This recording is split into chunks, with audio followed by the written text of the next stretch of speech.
சுவாமிகள் என்ன பண்ணுறார், தன்னுடைய மனைவியை அழைச்சிட்டு வர்றார் கோவிலுக்கு. அம்மா என்ன கொண்டு வருவாங்க, சுவாமி தீர்த்தம் கொண்டு போவார். சுவாமினா நீலக்கநாயனார்.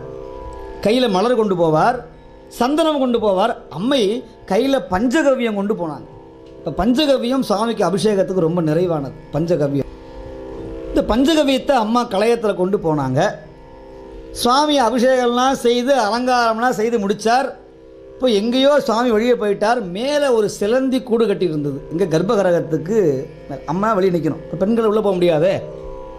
இப்போ சிலந்தி என்ன பண்ணது, மேலே இருந்து கீழே லிங்க திருமேனியில் அயவந்தி பெருமான் மேலே அப்படி கீழே வந்து விழுந்தது ஒரு சிலந்தி. அவ்வளோதான், ஒரு சாதாரண எட்டுக்கால் பூச்சி சிலந்தி லிங்கத்து மேலே விழுந்தது. பார்த்தாங்க, சிவசிவா சிவசிவா, என்ன அபச்சாரம்!